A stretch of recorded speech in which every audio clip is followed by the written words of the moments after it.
وسوسہ تو ایک طرف رہ گیا، اگر وہاں شیطان بھی آئے تو ٹک نہیں سکتا، تو بھاگ جاتا ہے، وہ تو بھاگ جاتا ہے، شیطان بھاگ جاتا ہے۔ حضرت سیدنا غوث اعظم رضی اللہ تعالیٰ عنہ کے پاس آیا تھا، شیطان حضور غوث پاک کے پاس آیا تھا، آتا ہے پر اللہ والوں کے پاس ٹکتا نہیں، آ جاتا ہے ٹکتا نہیں۔ حضور غوث اعظم رضی اللہ تعالیٰ عنہ نے 40 سال اللہ کی عبادت کی، 40 سال۔ یہاں بھی لوگ بڑے پریشان ہو جاتے ہیں، کیسے جی کیسے کر لی؟ تو میں نے کہا قرآن پڑھو، والذین یبیتون لربہم سجدا وقیاما، وہ راتیں گزار دیتے ہیں اپنے رب کے لیے سجدہ کرتے اور قیام کرتے۔ تو یہ قرآن کی نص نے جب بیان کر دیا، تجھے کیسے شک ہو گیا؟ یہ قرآن کی نص بیان کر رہی ہے کہ اللہ کے کچھ بندے راتیں سجدے اور قیام میں گزار دیتے۔ حضور غوث اعظم نے 40 سال عشاء کے وضو سے فجر کی نماز ادا فرمائی۔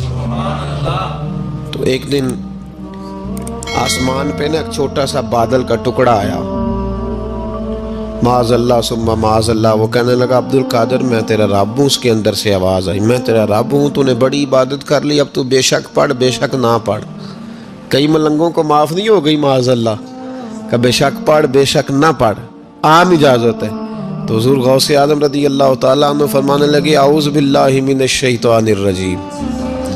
جب آپ نے یہ پڑھا تو وہ سامنے آ کے کھڑا ہو گیا، کہنے لگا عبد القادر آپ کو کیسے پتہ چلا کہ میں شیطان ہوں؟ تو آپ فرمانے لگے پاگل، مجھے کیسے پتہ نہ چلتا؟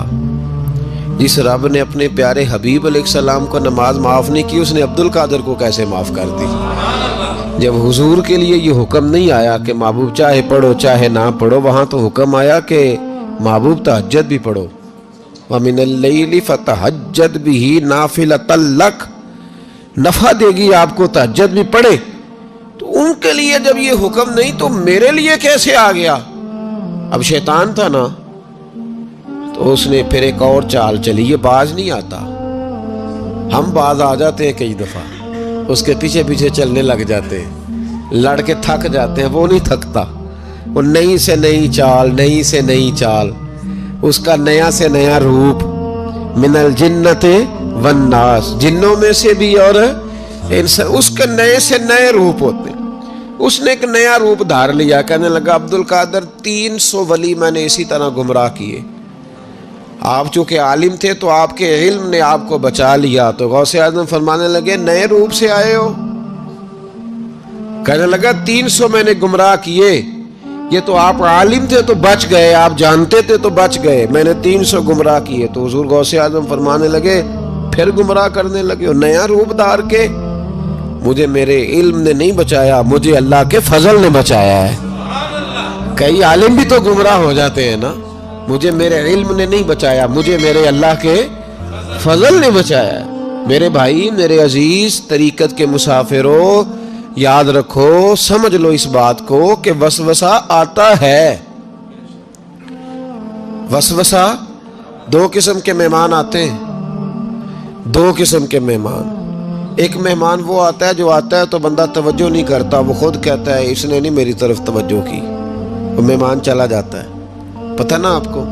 اور جس کو بندہ اٹھ کے سینے سے لگائے اور اس کے ساتھ گفتگو شروع کر دے، وہ مہمان جاتا ہے تو بیٹھا رہتا ہے، وہ تو نہیں جاتا۔ تو وسوسہ آتا ہے، جو تو توجہ نہ کرے اس کا چلا جاتا ہے، اور جو سینے سے لگا لے، سوچنے لگ جائے، غور کرنے لگ جائے، اس کا وسوسہ بیٹھ جاتا ہے، اسی کے پاس رہتا ہے، دوستانہ کر لیتا ہے، کئی دفعہ تو بالکل مکان ہی ساتھ بنا لیتا ہے، ہر وقت کوئی نہ کوئی بات کان میں، ہر وقت کوئی نہ کوئی بات کان میں۔ کیوں وسوسہ آتا ہے؟ تجھے کیسے آ گیا؟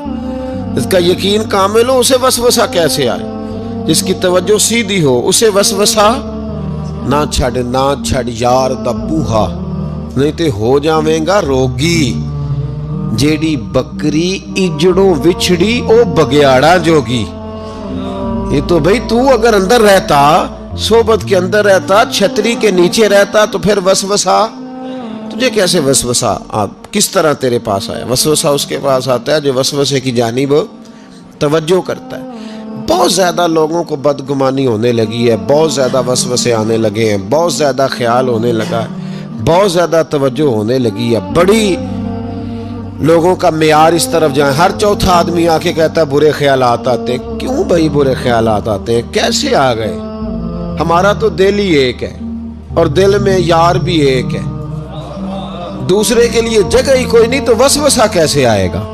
ہم تو اس کے دیدار سے ہی آج تک فارغ نہیں ہوئے، تو غیر کی طرف دیکھ کیسے لیا؟